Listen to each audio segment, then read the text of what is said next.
Road ప్రమాదాలను నివారించడానికి, ప్రజల ప్రాణాలు రక్షించడానికి పోలీసులు తరచూ డ్రంక్ అండ్ డ్రైవ్ టెస్టులు నిర్వహిస్తుంటారు. మందు తాగి బండ్లు నడిపేవారు యాక్సిడెంట్లు చేస్తూ అమాయక ప్రజలను బలిగొంటున్నారు. అందుకే పోలీసులు డ్రంక్ అండ్ డ్రైవ్ ను చాలా కఠినంగా అమలు చేస్తారు. అయితే ఇటీవల ఆల్కహాల్ తాగి పట్టుబడిన వ్యక్తిపై పోలీసులు డ్రంక్ అండ్ డ్రైవ్ కేసు నమోదు చేశారు. కానీ నిందితుడు నిర్దోషిగా బయటపడ్డాడు.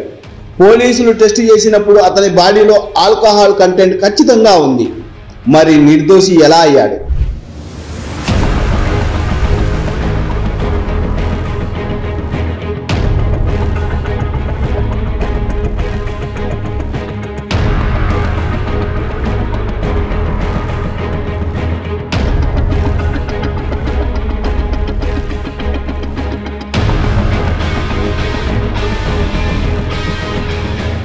బెల్జియంకు చెందిన ఓ వ్యక్తిపై డ్రంక్ అండ్ డ్రైవ్ కేసు నమోదైంది. అయితే అతనికి ఆటో బ్రూవరీ సిండ్రోమ్ అనే అరుదైన మెడికల్ కండిషన్ ఉండటంతో కోర్టు నిర్దోషిగా విడుదల చేసింది. ఏబిఎస్ అంటే శరీరం సహజంగా ఆల్కహాల్ను ఉత్పత్తి చేసే ఒక ప్రత్యేకమైన కండిషన్.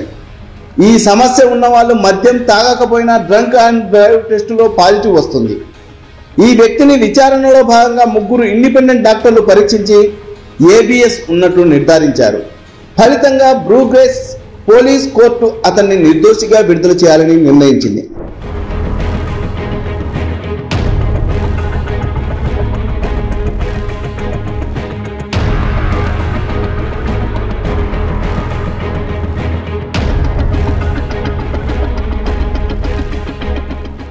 ఆటో బ్రూవరీ సిండ్రోమ్ అంటే ఏమిటి?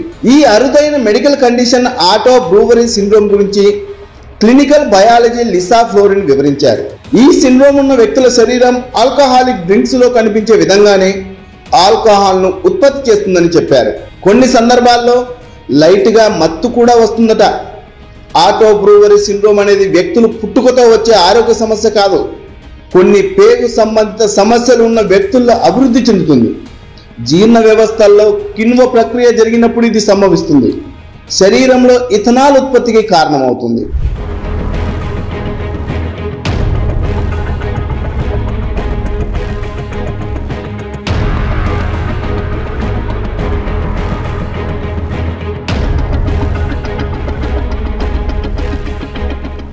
ఏబిఎస్ లక్షణాలు ఉన్న వ్యక్తిలో ఆల్కహాల్ తీసుకోకపోయినా మద్యపానం తాగిన వారి మాదిరిగానే మత్తుగా మాట్లాడతారు, నడవడానికి కష్టపడతారు.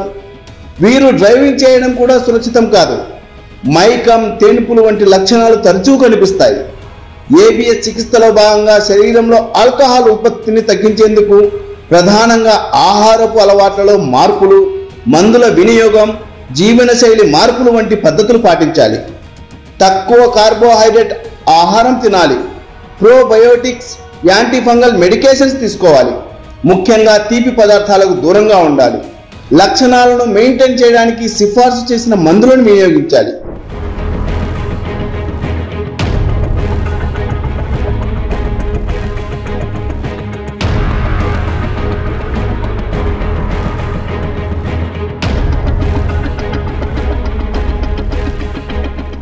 రక్తంలో ఆల్కహాల్ స్థాయిలు, లక్షణాలను క్రమం తప్పకుండా పర్యవేక్షించడం చాలా అవసరం. అలాగే ఏబిఎస్ కి దోహదపడే మధుమేహం లేదా కాలేయ వ్యాధి వంటి ఏవైనా అంతర్లీన సమస్యలపై దృష్టి పెట్టాలి.